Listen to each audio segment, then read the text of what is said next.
बिस्मिल्लाहिर्रहमानिर्रहीम। अस्सलाम वालेकुम बच्चों। उम्मीद है आप सब खैरियत से होंगे। आज का जो हमारा टॉपिक है वो है चैप्टर नंबर 2 की हमारे पास एक्सरसाइज है। आज के लेक्चर में हम चैप्टर नंबर 2 के शॉर्ट क्वेश्चंस को डिस्कस करने वाले हैं। दो तरह के शॉर्ट क्वेश्चन है, एक जस्ट शॉर्ट क्वेश्चन आंसर लिखा हुआ है आपकी बुक में और एक कंस्ट्रक्टेड टाइप है। तो सबसे पहले हम स्टार्ट करते हैं शॉर्ट क्वेश्चन आंसर।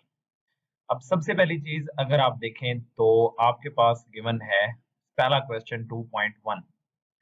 2.1 कहता है state right hand rule for two vectors with respect to vector product.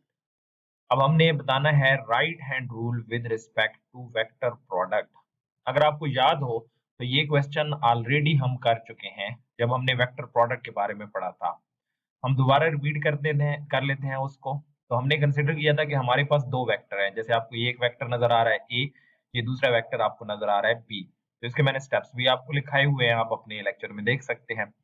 एक वेक्टर है ए, दूसरा वेक्टर है बी। हमने क्या निकालना है, राइट वेक्टर प्रोडक्ट को डायरेक्शन निकालनी है राइट हैंड रूल की मदद से। तो हमने ये कहा था कि हमने सबसे पहला काम क्या करना है, दोनों वेक्टर्स की टेल को मिला देना है जो आपके सामने यहाँ नजर आ रही है। फिर हमने कहा था rotate first vector toward second vector through smaller angle. अब पहला वेक्टर ए है क्योंकि हम ए क्रॉस बी निकाल रहे हैं, पहला वेक्टर ए है दूसरा वेक्टर बी, तो हमने ए को बी की तरफ लेकर गए थ्रू स्मॉलर एंगल, ये बन गया। फिर हमने कहा था कि हम अपने राइट हैंड को फर्स्ट वेक्टर के पैरेलल रखेंगे और फिंगर्स को कर्ल करेंगे from first vector toward second vector. तो यहाँ आपको डायग्राम में नजर आ रहा है, हमने फिंगर्स को कर्ल किया from first vector toward second vector. तो थंब किसको शो कर रहा है, डायरेक्शन ऑफ वेक्टर प्रोडक्ट को शो कर रहा है। तो ये राइट हैंड रूल का आंसर है आपके पास, ये ऑलरेडी भी आपके पास लिखा हुआ है, चाहे तो ये हमने यहाँ पर भी लिख दिया है। आप इसको भी वीडियो को पॉज करके नोट कर सकते हैं। तो रूल वही है जो हम ऑलरेडी पढ़ चुके हैं। हमने फिंगर्स को कर्ल करना है from first vector toward second vector with thumb break, thumb shows the direction of vector product. दूसरा क्वेश्चन देखते हैं, तो दूसरा क्वेश्चन भी ऑलरेडी आपके सिलेबस में था, define impulse and how it is related to linear momentum. Impulse क्या है और इसका लीनियर मोमेंटम के साथ क्या रिलेशन था। तो इंपल्स की डेफिनेशन हमने देखी थी कि when large force act on a body for a small interval of time, when large force act on a body for a small interval of time, then impulse किसके equal था, then impulse equal to था I से represent किया था, और I equal to the product of impulsive force multiplied by time. Impulsive force और time का जो प्रोडक्ट है उसको हमने क्या नाम दिया था, इंपल्स का नाम दिया था। तो जब लार्ज फोर्स एक्ट करे for a short interval of time, then product of impulsive force and the short time interval is called impulse. ये डेफिनेशन आ चुकी है। अब ये लीनियर मोमेंटम से कैसे रिलेट करता है, वो आपके पास ये क्वेश्चन आपको याद होगी, Newton second law in terms of momentum, जो हमने पढ़ा था F is equal to m V F minus M we I over T के इक्वल। अब यहाँ से टी इधर शिफ्ट हो जाएगा, f cross t is equal to m V F minus M we i, यहाँ एम वी आई होगा। अब ये आ गया minus M we i, f cross t M we F final momentum, M we I initial momentum, तो p f minus p i, तो impulse equal to आ गया चेंज इन मोमेंटम के। ये सेकंड क्वेश्चन हमारा मुकम्मल हुआ। थर्ड क्वेश्चन है जी, differentiate between inelastic and elastic collision. ये भी हम डिटेल में देख चुके हैं, उम्मीद है आपको याद होगा। इलास्टिक कोलिजन वो है जिसमें मोमेंटम भी कंजर्व रहेगा, काइनेटिक एनर्जी भी कंजर्व होगी, कोई काइनेटिक एनर्जी लॉस नहीं होगी, उसे हम कहेंगे इलास्टिक कोलिजन। ये आपके पास जो है एग्जांपल है आइडियल केस की। अब ये इलास्टिक कोलिजन आपके पास आ गई। इनइलास्टिक कोलिजन ऐसी कोलिजन जिसमें मोमेंटम तो कंजर्व रहेगा बट काइनेटिक एनर्जी कंजर्व नहीं होगी, काइनेटिक एनर्जी लॉस हो जाएगी। ये इनइलास्टिक कोलिजन है, ये रियल केस है, और काइनेटिक एनर्जी लॉस होगी against heat, sound and other forms of energy जो हमने बात की थी। चौथा जो सवाल हमारे पास है वो एक है कि show that rate of change of momentum is equal to applied force. Rate of change of momentum is equal to applied force, also state Newton second law in terms of momentum. अब आपको याद आ रहा होगा कि ये भी हम already कर चुके हैं, Newton second law in terms of momentum के केस में। तो ये बेसिकली क्वेश्चन वही है जो ऑलरेडी आपने पढ़े हुए हैं। तो सबसे पहले उसने कहा है कि आपने क्या करना है कि स्टेटमेंट बता दें। पहले हम स्टेटमेंट लिखेंगे, state Newton second law in terms of momentum. तो हमने पढ़ा हुआ है time rate of change of momentum of the body is equal to applied force, यानी टाइम के लिहाज से जो चेंज इन मोमेंटम है वो अप्लाइड फोर्स के इक्वल है। इसे हमने कहा था Newton second law in terms of momentum. फिर आपको याद हो तो हमने एक बॉडी कंसिडर किया था। कंसिडर ये हमारे पास एक बॉडी है जिसकी इनिशियल वेलोसिटी वी आई थी। इनिशियल वेलोसिटी कितनी थी? वी आई। फिर हमने इस पर फोर्स लगाई थी। फोर्स के नतीजे में एक जगह से दूसरी जगह पहुंचा था, और जब यह इस पॉइंट पर वो पहुंचा वहां इसकी फाइनल वेलोसिटी क्या हो चुकी थी? वी एफ के इक्वल हो चुकी थी। और कितने टाइम में हुई थी? टी टाइम में हुई थी। तो हमने जब कहा कि वेलोसिटी चेंज हो रही है तो बॉडी में एक्सेलरेशन प्रोड्यूस होगा, और एक्सेलरेशन होता है rate of change of velocity. A is equal to del V over delta T. तो ये आ गया वी एफ माइनस वी आई ओवर टी के इक्वल। अब ये इक्वेशन आ चुकी है एक्सेलरेशन की। न्यूटन सेकंड लॉ के मुताबिक एफ किसके इक्वल होता है? एफ इज इक्वल टू होता है एम में। तो यहाँ हमने ए की वैल्यू पुट की, M we F, M into V F minus V I over T. M को मल्टीप्लाई किया, M V F minus M we I over T. M we F final momentum, M we I initial momentum, this is change in momentum per unit time. तो ये आपके पास आ गया force is equal to rate of change of momentum. Question number 5 आपके पास है कि state law of conservation of linear momentum, also state condition under which it holds. Linear momentum, law of conservation of linear momentum क्या है? हमने कहा था total linear momentum isolated system का हमेशा कंजर्व रहेगा। The total linear momentum of isolated system remains conserved, remains constant. यहाँ से आ गया P is equal to constant के इक्वल। अब यहाँ हमने एक चीज याद रखनी है कि भाई ये मोमेंटम कब कंजर्व रहेगा? जब सिस्टम आइसोलेटेड होगा। तो कंडीशन जिसमें ये होल्ड होता है that is system should be isolated. For conservation of linear momentum the system must be closed और आइसोलेटेड। क्लोज्ड ऐसा सिस्टम है जिसमें बाहर से कोई मैस, बाहर से कोई एनर्जी ट्रांसफर नहीं होती, ना इसकी एनर्जी बाहर ट्रांसफर होती है। तो system should be in simple isolated होना चाहिए।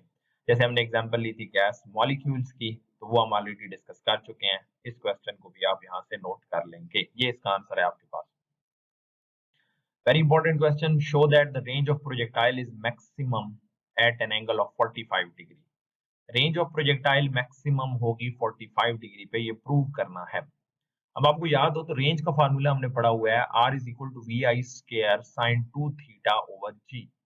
Are is equal to we I square sine 2 theta over g. तो अब यहाँ रेंज जो है वो डिपेंड कर रही है साइन 2 थीटा पे। तो अगर हम चाहते हैं कि रेंज मैक्सिमम है तो sine 2 theta should be maximum. Sine 2 theta should be maximum. और साइन 2 थीटा की मैक्सिमम जो वैल्यू है वो कितनी होती है? 1 होती है। Sine 2 theta is equal to 1। यहाँ से क्या होगा? साइन उधर जाएगा, ये बन जाएगा 2 theta is equal to sine inverse 1। Sine inverse 1 की वैल्यू होती है 90 डिग्री, तो 2 थीटा इज इक्वल टू हो गया 90 डिग्री। एंड ये 90 डिवाइडेड बाय 2 2 नीचे चला जाएगा, तो थीटा आ जाएगा 45 degree. And range is maximum when theta is 45 degree. बहुत इंपॉर्टेंट शॉर्ट क्वेश्चन है, इसमें रेंज का फार्मूला यहाँ नहीं लिखा हुआ, वो मैंने आपको बता दिया है, वो आपने नोट कर लेना है। Find the time of flight of projectile to reach the maximum height. This is question number 2.7। Find the time of flight. Time of flight बताना है मैक्सिमम हाइट तक पहुंचने के लिए। अब हमने यहाँ पर एक इक्वेशन ऑलरेडी डिराइव की हुई है कि जब हमने प्रोजेक्टाइल को लॉन्च किया था, यहाँ से फेंका, जमीन को टकराने तक जो उसका जो टाइम लगा वो टाइम ऑफ फ्लाइट था। बस उसने यहाँ पर हमें ये कहा है कि लॉन्चिंग से लेके यहाँ पहुंचने तक, मैक्सिमम हाइट तक पहुंचने तक का आपने क्या बताना है? टाइम बताना है। सबसे पहले तो हम यहाँ देख सकते हैं कि भाई यहाँ इनिशियल वेलोसिटी का जो y कंपोनेंट होगा वी आई वाई, वो हमें याद होना चाहिए, हमने पढ़ा हुआ है, वो वी आई साइन थीटा के इक्वल था।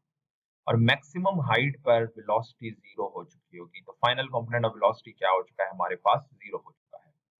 यहाँ हम यूज करेंगे first equation of motion, V F is equal to we I plus A Y into T. हम यहाँ फर्स्ट इक्वेशन ऑफ मोशन इस्तेमाल कर सकते हैं, V F is equal to we I plus A Y into T. V F Y कितना है? Zero. V I Y sine theta. A Y की जगह ग्रेविटेशनल एक्सेलरेशन आएगा, लेकिन क्योंकि अगेंस्ट द ग्रेविटी ऊपर की तरफ जा रहा है, लिहाजा माइनस जी आएगा। तो यहाँ से आ गया v i sine theta minus g t, ये जी टी उधर जाएगा, तो g v i sine theta is equal to g t आएगा, जी डिवाइड हो जाएगा, तो टी इक्वल टू आ गया v i sine theta over g के इक्वल। ये टाइम की इक्वेशन आ गई। नेक्स्ट 2.8 है, the maximum horizontal range of projectile is 800 metre. Maximum range कितनी है? 800। Find the value of height attained by the projectile at 60 degree. ये आपके पास हॉरिजॉन्टल रेंज की मैक्सिमम वैल्यू गिवन है। हमें क्या फाइंड आउट करना है? 60 डिग्री एंगल पर जब फेंकेंगे तो हमें वहां पर हाइट निकालनी है। अब पॉइंट ये है कि यहाँ हमें वेलोसिटी नहीं गिवन, हाँ हमें मैक्सिमम रेंज गिवन है। अब मैक्सिमम रेंज की इक्वेशन हम पढ़ चुके हैं, R maximum is equal to we I square over g, क्योंकि रेंज होती है R is equal to we I square over g sine 2 theta. अब हम यहाँ इस क्वेश्चन में भी पढ़ चुके हैं कि रेंज मैक्सिमम जब होगी तो साइन 2 थीटा 1 होगा, तो साइन 2 थीटा 1, तो यहाँ से सिर्फ रेंज मैक्सिमम बची we I square over g के इक्वल आ गई। ठीक होगी बात। अब यहाँ से आप देख सकते हैं, ये फैक्टर नहीं है, यहाँ से आप देख सकते हैं कि ये जी उधर जाएगा, तो वी आई स्क्वायर किसकी इक्वल आ गया? जी इंटू आर मैक्सिमम के, जी इंटू आर मैक्सिमम। जी की वैल्यू 9.8, आर मैक्सिमम है 800, तो ये लॉस वैल्यू आ गई 7840 मीटर स्क्वायर पर सेकंड स्क्वायर। स्क्वायर क्यों? क्योंकि यहाँ वी आई स्क्वायर इन्वॉल्व है। अब हाइट की इक्वेशन, हमने हाइट निकालनी थी ना, हाइट की इक्वेशन है वी आई square sine square theta over 2g। V आई स्क्वायर स्क्वायर की फॉर्म में वैल्यू निकाल चुके हैं, वो पुट कर दी। साइन स्क्वायर 60, यहाँ आप साइन 60 होल स्क्वायर भी लिख सकते हैं, यानी आप इसको यूं लिखें साइन 60 होल स्क्वायर। ठीक हो गया, डिवाइडेड बाय 2 इंटू 9.8। अब 7840 साइन 60 का आंसर निकालेंगे, साइन 60 का आंसर आएगा अंडर रूट 3/2, उसका स्क्वायर लेंगे, इन सब को आपने सिंप्लीफाई करना है, तो आपको यहाँ से वैल्यू मिल जाएगी हाइट की। ये वैल्यूज पुट करेंगे तो यहाँ से हाइट आपको मीटर में मिल जाएगी। ये बेटा आपने खुद सॉल्व कर लेना है। तो ये हैं आपके पहले शॉर्ट क्वेश्चन, जिनको आपने यहाँ से पॉज कर लेना है वीडियो को और इनके आंसर्स नोट कर लेने हैं। उम्मीद है ये चीज आपको सबको समझ आ गई होगी। अब नेक्स्ट है कंस्ट्रक्टेड आपके पास response question. Constructed response questions में बेसिकली क्या है कि आपको एक सिचुएशन दी जाएगी एंड देन उस सिचुएशन के को आपने सॉल्व करना है, आंसर करना है। क्वेश्चन है why does a Hunter aiming a bird in a tree miss the target exactly at the bird. अगर आपके पास ये एक बर्ड यहाँ मौजूद है, सपोज ये एक पॉइंट है जहां बर्ड मौजूद है। अब एक हंटर है, वो इसी पॉइंट पे डायरेक्टली इसको एम कर रहा है, यानी यहाँ से हंटर जो बुलेट फायर करना चाह रहा है बर्ड के ऊपर, वो एग्जैक्टली उसी पॉइंट को टारगेट करके हिट कर रहा है। तो कहते हैं जब वो इसी पॉइंट को हिट करेगा तो वो मिस कर जाएगा, वो बर्ड को जाके बुलेट नहीं हिट करेगी। तो Hunter aiming the bird in tree miss the target, वो मिस कर जाता है अगर एग्जैक्टली एट द बर्ड वो उसको एम करेगा। रीजन क्या है? इसकी रीजन ये है कि देखिए जब उसने एग्जैक्टली उसको यहाँ पर एम किया, अब ड्यू टू प्रोजेक्टाइल मोशन, इसकी वजह से प्रोजेक्टाइल मोशन की वजह से एंड ड्यू टू ग्रेविटी, अब क्या होगा जब उसने उसको एम किया, उसने ग्रेविटी को उस वक्त इग्नोर कर दिया, लेकिन एक्चुअली क्या होगा जब उसको एम करेगा तो ग्रेविटी उसके पाथ को बेंड कर देगी। ग्रेविटी उसके पाथ को बेंड करेगी तो जहां उसको हिट करना चाहिए था वो वहां हिट नहीं कर पाएगा। इसका मतलब ये है कि वो उसको मिस कर जाएगा। इसका ये पॉइंट मुझे समझ आ गया होगा कि ग्रेविटी ने उसके पाथ को बेंड कर देना है और वो एग्जैक्टली उस पॉइंट को हिट नहीं कर पाएगा। अगर वो एग्जैक्टली उस पॉइंट को हिट करना चाहता है तो वो स्लाइटली हायर पॉइंट के ऊपर उसको एम करे। जब वो हायर पॉइंट पर एम करेगा तो उससे क्या होगा, ग्रेविटी उसके पाथ को बेंड करेगी, लेकिन अल्टीमेटली वो उसी पॉइंट को हिट कर जाएगी जहां पर वो एम कर रहा है। तो ये क्वेश्चन नंबर 1 हमारे पास आ गया, इसका आंसर एग्जैक्टली यहाँ पर आपको सेम उसमें मिल जाएगा। उम्मीद है ये पॉइंट समझ आ गया होगा, इसको रीड कर लेंगे, सेम वही चीजें यहाँ पर लिखी हुई हैं। A person falling on the heap of sound does not hurt. एक पर्सन जो है हीप ऑफ साउंड यानी मिट्टी का, सैंड का, रेत का एक टीला सा है, उस पर गिरता है तो उसको कोई ऐसा चोट नहीं लगती। लेकिन एक person falling on the concrete floor, जो पर्सन कंक्रीट फ्लोर के ऊपर गिरता है उसको उसको जख्मी होता है। रीजन क्या है? रीजन ये है कि जो पर्सन हीप ऑफ सैंड के ऊपर फॉल करेगा तो इम्पैक्ट टाइम लार्ज हो जाएगा। आपको याद हो तो हमने इम्पल्स के बारे में पढ़ा था, इम्पल्स थी I is equal to f cross t. Impulse हमने पढ़ी थी I is equal to f cross t. अब मिट्टी का जो टीला है जब वो उस पे गिरेगा तो लाजमी बात है कि वो इतना रिजिड नहीं है, रिजिड नहीं है। रेत जो है आपके पास तो जैसे क्या होगा, जब वो टकराएगा तो वो एक्शन फोर्स लगाएगा, लेकिन रेत के पार्टिकल लेस रिजिड हैं, वो फौरन रिएक्शन फोर्स नहीं लगा पाएंगे, जिसकी वजह से क्या होगा, टाइम ऑफ इम्पैक्ट जो है वो बढ़ जाएगा। टाइम ऑफ इम्पैक्ट बढ़ेगा तो फोर्स का इफेक्ट रिड्यूस हो जाएगा। अब फोर्स का इफेक्ट रिड्यूस हो चुका है, इसका मतलब उसको इतना ज्यादा हर्ट नहीं होगा। But in case of concrete अगर हम बात करें, तो कंक्रीट के केस में क्या होगा कि जब वो जमीन के ऊपर टकराएगा तो जमीन के ऊपर एक्शन फोर्स लगाई, वो रिजिड है अर्थ कंक्रीट फ्लोर, वो फौरन रिएक्शन फोर्स लगाएगा। टाइम ऑफ इम्पैक्ट शॉर्ट हो चुका है, फौरन ही रिएक्शन फोर्स लग रही है, तो फोर्स का इफेक्ट बढ़ जाएगा, जिसकी वजह से उसको ज्यादा हर्ट होगा, ज्यादा तकलीफ होगी। ये इसका आंसर भी बच्चों यहाँ पर आपको मिल जाएगा।